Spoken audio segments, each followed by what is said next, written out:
gérer le chronogramme des manifestations que nous menons ici aux manufactures. Vous le faites très bien. Bon, avant de démarrer mon discours, je voulais une personne qui est dans l'Assemblée se lève pour que je puisse le présenter. J'ai appelé M. Mondoufa. Je tenais à le faire parce que c'est un homme généreux. Il ne compte pas l'argent sur le bout des doigts. Il s'est beaucoup investi avec un esprit généreux. Je vous remercie.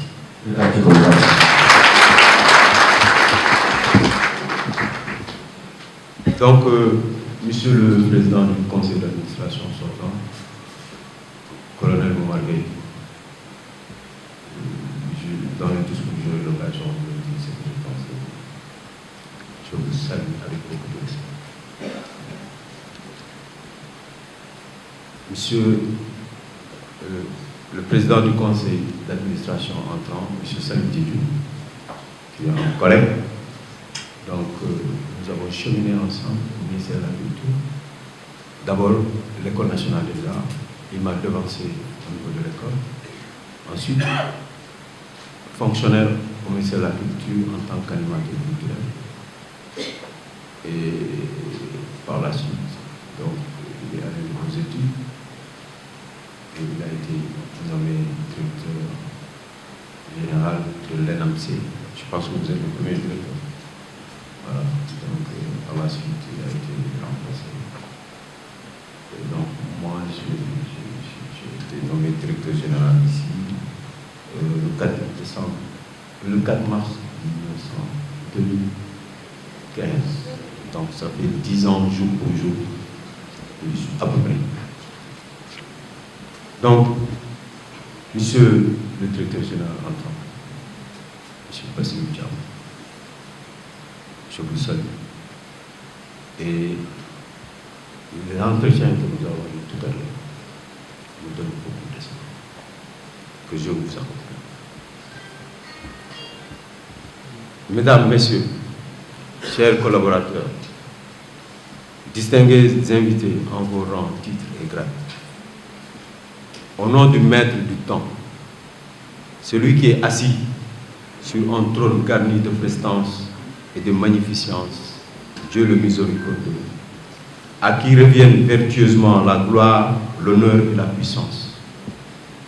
Avant tout remerciement, je tiens d'emblée à féliciter M. Salim Diédhiou, nouveau président du conseil d'administration des manufactures, ainsi que M. Bassirou Thiam, nouveau directeur général des manufactures sénégalaises des arts décoratifs, tous deux nommés le 22 janvier 2025.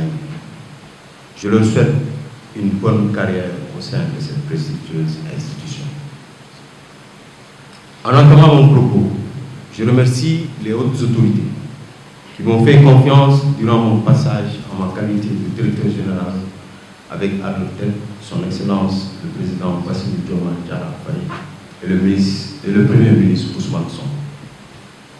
Je fais une mention spéciale au colonel Boumargueye, président du conseil d'administration SOR, avec qui j'ai cheminé depuis ma prise de service. Je tiens à souligner la qualité des rapports que j'ai entretenus avec lui et son implication remarquable dans les différents chantiers réalisés au cours de ces 10 dernières années de labeur. Ces qualités humaines et morales ont permis de faire face à plusieurs difficultés qui ont marqué notre magistère. En effet, il n'hésitait pas à intervenir en tant que médiateur pour débloquer les dossiers ou à s'adresser au personnel en tant que personne morale à chaque fois que de besoin. À sa suite, je remercie les administrateurs du conseil d'administration qui nous ont depuis toujours accompagnés et qui ont eu à faire des recommandations ou à prendre des résolutions pour la bonne marche de notre vie. Je remercie l'ensemble du personnel des manufactures pour leur collaboration et leur engagement, qui ont permis de faire face avec intelligence, véhémence, professionnalisme aux défis auxquels nous étions confrontés. J'ai l'espoir qu'avec la relève, qui s'est matérialisée par un programme de formation et insertion visant à renforcer les effectifs, celle-ci contribuera à la poursuite de la mission de l'entreprise et la jeunesse de cette tranche d'âge constitue un atout pour son avenir. C'est dire que les manufactures ont beaucoup contribué au rayonnement artistique du Sénégal à l'étranger en tant que fleuron des industries culturelles et créatives. Dans cette lancée, elles ont joué un rôle dans la diplomatie culturelle avec une présence remarquable, des tapisseries réalisées dans ces ateliers qui trônent sous les pans des murs des grandes institutions nationales et internationales, dont la plus prestigieuse, le Grand Magal de Touba, accroché au siège des Nations. Depuis son inauguration par le président Léopold Sédar Senghor le 4 décembre 1966, la renommée de l'entreprise n'a cessé de croître, notamment à l'étranger. Aussi puis-je profiter de l'occasion qui m'est offerte pour inciter et convier les nationaux à s'intéresser davantage au travail qui se fait ici et dont la dextérité suscite l'étonnement auprès des visiteurs, majoritairement ici de l'étranger. Je vais marquer une pause. Dans l'année, quand nous comptabilisons le nombre de visiteurs, il y a plus de touristes que de Sénégalais. Tout à l'heure, j'ai échangé avec le DG en lui disant on a essayé d'inverser. Maintenant, ce qui est intéressant, c'est les scolaires qui viennent en masse. Je crois que la tendance est bonne. Les manufactures ont pour but la promotion de l'art nègre en général, sénégalais en particulier, la promotion sociale de l'artiste africain en général et sénégalais en particulier. Le produit phare des manufactures est constitué par la tapisserie. Avec le programme de diversification, d'autres ateliers ont pu être lancés et matérialisés par la production de tapis de sol et de prières dans le domaine du tissage et la réalisation de produits en céramique, en teinture, en impression numérique et en sérigraphie.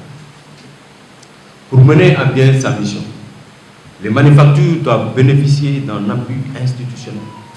Du fait du coût élevé de la production et par conséquent, l'écoulement ne pourrait se faire sans l'accompagnement de l'État. Nonobstant cette trajectoire prestigieuse, les manufactures souffrent d'un budget insuffisant pour la promotion de ces produits et la prise en charge de la masse salariale et des charges sociales. D'où la nécessité de rechercher des ressources additionnelles, ce qui nous a poussé à l'érection d'un hôtel de 14 chambres ainsi qu'à la rénovation du complexe sur Malkan où nous sommes ici. En plus de ces deux projets structurants, tous équipés, nous avons procédé à la rénovation des ateliers, de la salle d'exposition, des blocs administratifs, de la salle de conférence et séminaire, ainsi que 3 logements de fonction. Directeur général, vous allez occuper un logement nouvellement rénové. Et je vous souhaite tout le bonheur. Ce programme de réhabilitation, financé par le BCI et entamé en 2021, a également permis de prendre en charge différents aménagements, tels que le pavage des allées et l'aménagement d'espaces verts. Dans cette dynamique, d'autres projets ont fait l'objet d'études. Et certains ont pu être démarrés, notamment la réalisation du musée des arts décoratifs, d'un parc écologique et d'un parc d'attractions pour enfants. Malgré ces efforts consentis, d'autres chantiers ont été démarrés dans le cadre du programme des chantiers de Thiès 2004. Mais reste à finaliser. Sous ce registre, il s'agit de la galerie d'art qui est là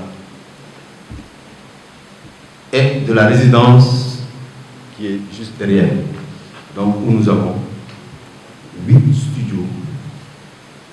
En effet, ce chantier a fait l'objet d'un sondage par le bureau Veritas qui a réalisé un état des lieux afin de jauger la pathologie des édifices.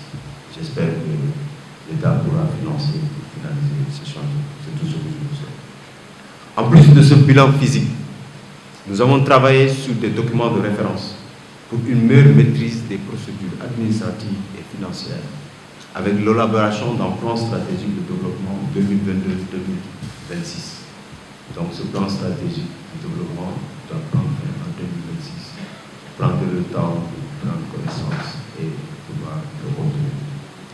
Ensuite, dans manuel de procédure et l'installation future d'un logiciel de gestion comptable centralisé. Actuellement, on parle de la dématérialisation, on parle de la gestion avec en réseau. Donc, les manufactures sont à l'œuvre et sont en train de suivre les recommandations des autorités. Donc, vous aurez un logiciel de gestion comptable. À la suite de ce fait, les nobles sentiments qui m'ont en tout temps et en tout lieu habité tout au long de cette décennie aux manufactures, en rendant grâce à Dieu de m'avoir élevé à cette station. Et pour toute l'assistance et les grâces dont j'ai pu bénéficier tout au long de mon séjour à Thiès. Je porte une pensée pieuse à mon père et à ma mère, qui nous a quittés en ce lieu même en 2021.